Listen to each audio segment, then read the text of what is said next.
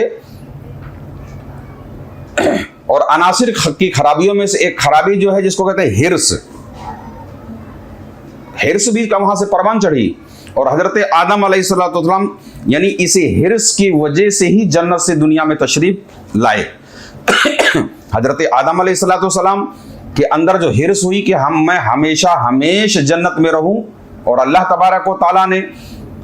گیہوں کے درخت کے قریب جانے سے منع فرمایا کہ اے آدم تم اس کے قریب مت جانا۔ آدم علیہ السلام اسی ہرس کی وجہ سے کہ اگر میں یہ کھا لوں گا تو ہمیشہ جنت میں رہوں گا، ہرس پیدا ہوئی۔ اب سوچ لیں، یعنی یہ ہرس ہمارے اندر جو پیدا ہوئی وہ شیطان کے تھوک کے زہر کے اثر کی وجہ سے شروع ہوئی، اور اسی وجہ سے حضرت آدم علیہ السلام نے کیا نام ہے آپ کے اندر ہرس کی آگ بھڑکی، اور آپ کیا نام ہے جنت میں ہمیشہ رہنے کے ہرس میں آپ نے گیہوں کا چکھا کھایا،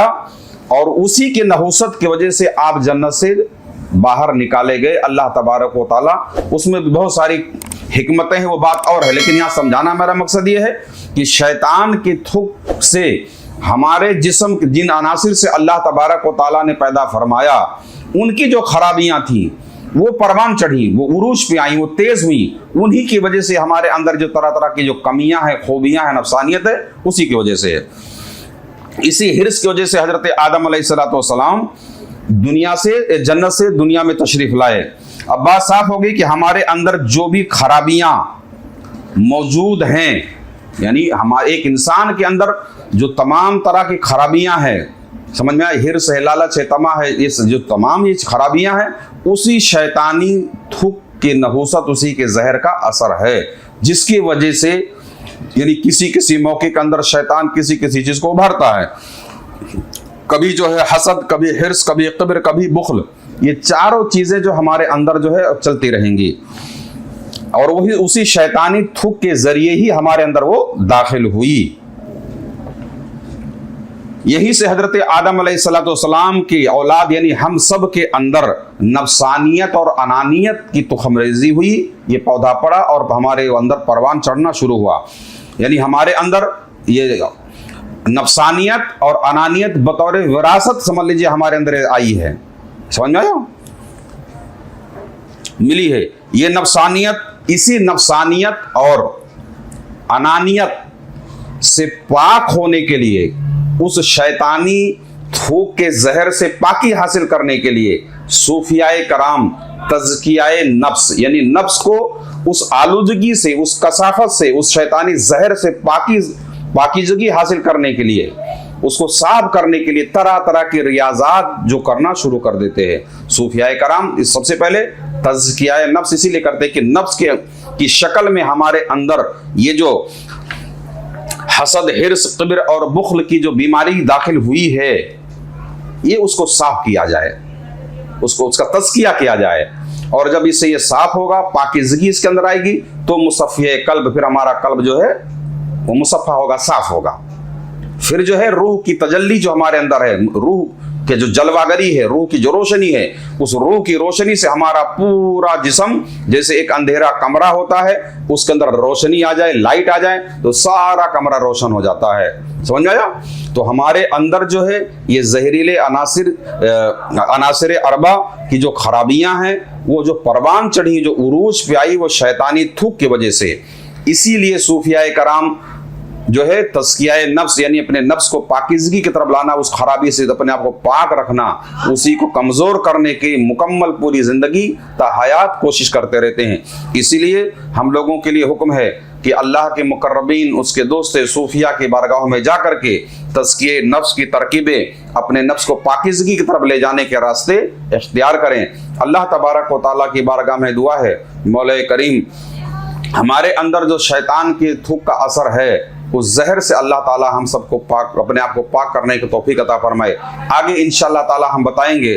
کہ ہمارے کس عناصر، جیسے آتش ہے، آب ہے، باد، خاک ہے، یہ کس عناصر کے سے کون سا کمی واقع ہوئی،